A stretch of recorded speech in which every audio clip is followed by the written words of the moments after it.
জয় মা বলে জয় গুরুদেব। নমস্কার। অ্যাস্ট্রো বিআরএসে সকলকে স্বাগত জানাই। আশা করি সকলে ভালো আছেন। আজ আবার আলোচনা করব দেবগুরু বৃহস্পতির প্রভাব মিথুন রাশির জাতক বা জাতিকাদের উপর কেমন পড়বে সেই নিয়ে। দেবগুরু বৃহস্পতি মে ২০২৪-এ রাশি পরিবর্তন করেছেন, মেষ রাশি থেকে বৃষ রাশিতে গেছেন এবং ২০২৫-এর মার্চ মাস পর্যন্ত থাকবেন। এর মধ্যে আবার ৯ অক্টোবর থেকে ৩ ফেব্রুয়ারি এই সময়ে প্রভাব বাড়াবেন, অর্থাৎ বক্রি হবেন। তো শুধুমাত্র মিথুন রাশির জাতক বা জাতিকাদের উপর কেমন প্রভাব পড়বে এই দেবগুরু বৃহস্পতি সেই নিয়ে আলোচনা। এটা কারোর ব্যক্তিগত লগ্নগোষ্ঠী নিয়ে আলোচনা নয়। সেই জন্য এটি আপনাদের জীবনে কিন্তু ৪০ থেকে ৫০ ভাগ ফলিত হবে। কেউ দয়া করে ভাববেন না এটা 100% ফলিত হতে চলেছে। তো আর বেশি দেরি না করে আলোচনা শুরু করবো। শুরুতেই বলবো আপনাদের ১২ নম্বর ঘরে কিন্তু দেবগুরু বৃহস্পতি বসে রয়েছে। তো বিদেশজনিত দূরস্থানজনিত কোনো কাজে কিন্তু আপনাদের বাধা হতে পারে। তবে যাদের ব্যক্তিগত লগ্নগোষ্ঠীতে দেবগুরু বৃহস্পতি তার স্থিতি অত্যন্ত ভালো বা দশা ভালো চলছে এবং ১২ নম্বর হাউস রিলেটেড গ্রহের স্থিতি অত্যন্ত ভালো, তাদের ক্ষেত্রে কিন্তু বাধা নাও হতে পারে।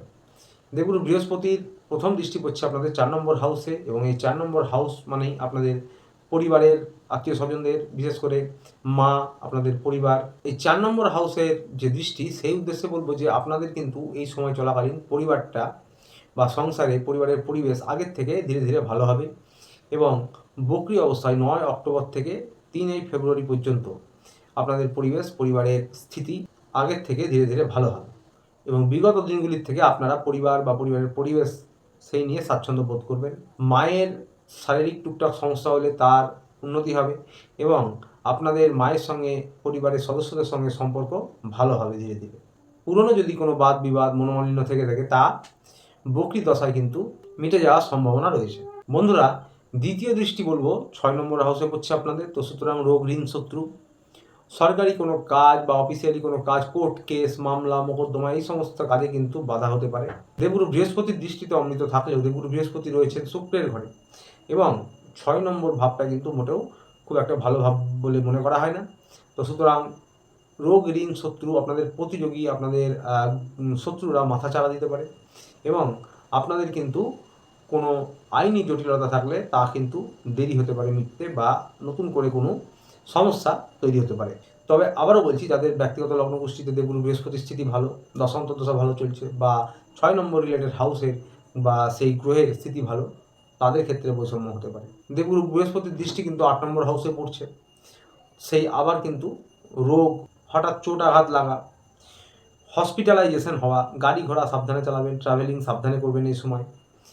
কিন্তু আরেকটি ভালো জিনিস হচ্ছে ৮ নম্বর হাউসে দেবগুরুর দৃষ্টি যেহেতু পড়ছে, সুতরাং হঠাৎ করে অর্থপ্রাপ্তি হতে পারে, ধনপ্রাপ্তি হতে পারে। যারা শেয়ার মার্কেটে বা লটারিতে ট্রাই করেন তাদের কিন্তু হঠাৎ করে অর্থপ্রাপ্তি, ধনপ্রাপ্তি হতে পারে।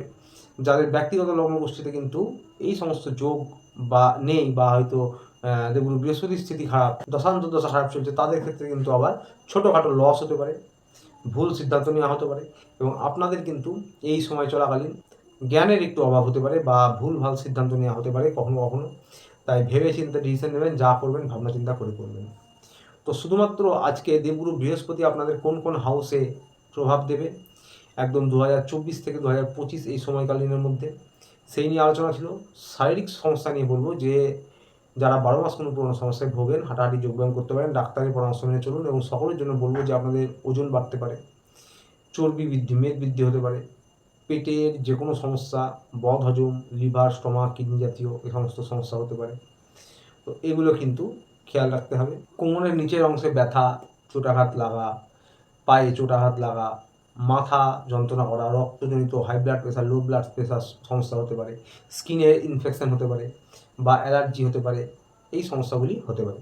প্রতিকার নিয়ে বলবো যারা মিথুন রাশির জাতক বা জাতিকা রয়েছেন, আপনাদের রাশি হচ্ছে বায়ুতত্ত্বের রাশি। আপনারা প্রত্যেক মঙ্গলবার বজরংবলী মন্দিরে গিয়ে যদি পুজো দেন পবনপুত্র হনুমানজির, অত্যন্ত ভালো প্রতিকার হবে এবং বাড়িতে পারলে প্রত্যহ হনুমান চালিসা পাঠ করুন।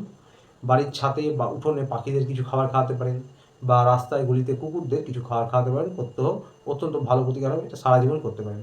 আজ ছিল এই পর্যন্ত। ভিডিওটি ভালো লাগে চ্যানেলটিতে অবশ্যই লাইক সাবস্ক্রাইব করে পাশে থাকবেন। দেখা হচ্ছে আবার পরের ভিডিওতে। ততদিন ভালো থাকবেন, সুস্থ থাকবেন। নমস্কার।